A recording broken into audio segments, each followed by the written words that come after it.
여러분, 지금 이 순간에도 우리 주변의 모든 것이 변하고 있다는 걸 알고 계세요? 앱은 매일 업데이트되고 건물은 LED로 옷을 갈아입고 심지어 공원의 벤치도 센서로 가득해졌어요. 그런데 우리가 디자인을 바라보는 시각은 여전히 20세기에 멈춰있지 않나요? 생각해보세요. 우리는 여전히 사람을 위한 디자인이라고 말하죠. 하지만 정말 그럴까요? 지금 이 순간에도 여러분의 스마트폰은 위치를 추적하고 신호등은 교통량을 분석하고 공원의 나무들은 대기질을 정화하고 있어요. 오늘은 조금 특별한 이야기를 해보려고 해요. 이 한자를 읽을 수 있나요? 응무소주 이생기심, 어디에도 머물지 말고 그 마음을 일으키라는 뜻이에요. 2500년 전 불교 경전에 나오는 말인데 놀랍게도 이것이 2025년 디자인의 핵심을 설명하고 있어요. 자연을 한번 보세요. 바람은 잠들지 않고 물은 한 곳에 정착하지 않아요. 나무도 마찬가지예요. 같은 자리에 있는 것 같지만 실제로는 매일 새로운 잎을 만들고 뿌리를 뻗고 계속 변화하고 있거든요. 그런데 우리가 만든 디자인은 어떤가요? 영원히 지속되어야 한다고 생각하며 만들었는데 결국 낡고 부서지죠. 왜냐하면 자연의 리듬을 무시했기 때문이에요. 프랑스 철학자 시몽동은 이렇게 말했어요. 생명은 완성되어 있는 것이 아니라 끊임없이 되어가는 것이다. 그래서 미래의 디자인은 완성품이 아니라 변화하는 과정이어야 해요. 지금까지 우리는 사람을 위한 디자인이라고 말했어요. 하지만 정말 사람만을 위한 디자인일까요? 우리가 만든 유리 건물 때문에 매년 수백만 마리의 새들이 죽어가고 있어요. 그리고 우리 도시에는 사람뿐만 아니라 수많은 동물들, 식물들, 심지어 미생물까지 함께 살고 있거든요. 사회학자 브루노 라투르는 이렇게 말했어요. 디자인에는 사람만 참여하는 것이 아니다.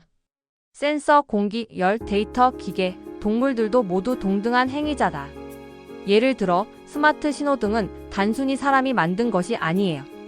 교통 데이터, 날씨 정보, 심지어 주변 상가의 영업시간까지 모두 고려해서 작동하거든요. 그래서 이제 질문이 바뀌어야 해요. 누구를 위한 디자인인가? 가 아니라 어떤 관계를 만들 것인가? 그럼 구체적으로 어떻게 바꿔야 할까요? 3가지 방법을 소개해드릴게요. 첫 번째, 플루이드 거주지예요. 플루이드는 액체처럼 흐른다는 뜻이에요. 실제로 네덜란드에서는 물 위에 떠다니는 집들을 만들고 있어요. 홍수가 나면 함께 떠오르고 물이 빠지면 내려가죠. 우리나라 DDP도 마찬가지예요. 낮에는 전시장, 밤에는 미디어 파사드, 계절마다 다른 이벤트가 열리죠. 미래에는 날씨가 더우면 그늘을 만들고, 추우면 열을 모으고 비가 오면 물을 저장하는 건물들이 나타날 거예요. 두 번째는 좀 특별해요. 비인간 권리장전이라는 건데요. 덴마크 코펜하겐에서는 새들의 이동 경로를 고려해서 건물을 설계해요. 이탈리아 밀라노에서는 건물 외벽을 나무로 덮어서 새들과 곤충들을 위한 서식지를 만들었어요. 이제 디자인할 때 사람만 생각하는 것이 아니라 이 공간에서 꿀벌들은 어떻게 살까? 새들은 어디로 날아갈까? 이런 것들도 함께 고려해야 해요. 세 번째는 순환재생 디자인이에요. 자연에서는 죽은 나무가 다른 생명의 걸음이 되죠. 디자인도 마찬가지여야 해요. 올림픽이 끝나면 경기장을 헐어서 다른 곳에 짓는 거예요. 처음부터 해체를 염두에 두고 설계하는 거죠. 요즘 3D 프린팅으로 집을 짓는 것도 같은 개념이에요. 필요에 따라 방을 추가했다가 빼는 것이 가능해져요. 이론은 그럴듯하지만 실제로는 어떨까요? 몇 가지 사례를 보여드릴게요. 서울 청계천은 고가도로를 허물고 만든 공간이에요. 과거로 돌아간 것이 아니라 새로운 생태계를 만든 거죠.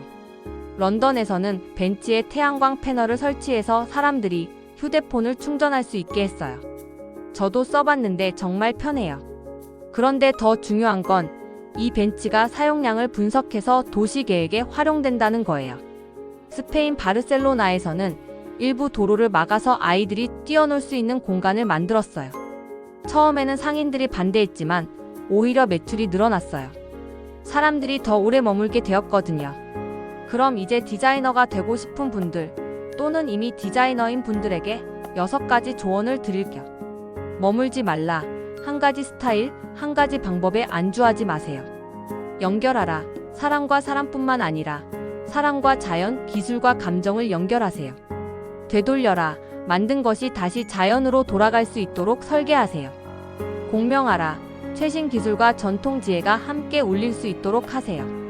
무의로 창조하라. 억지로 만들지 말고 자연스럽게 생겨날 수 있도록 도우세요.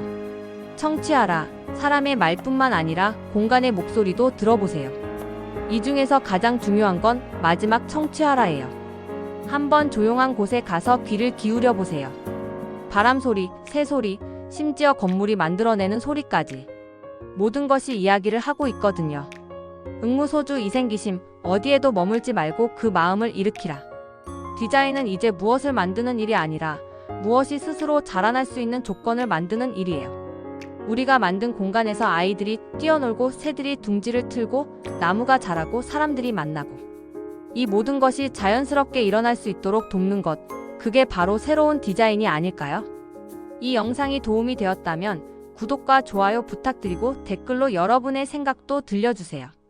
그럼 다음에 또 만나요.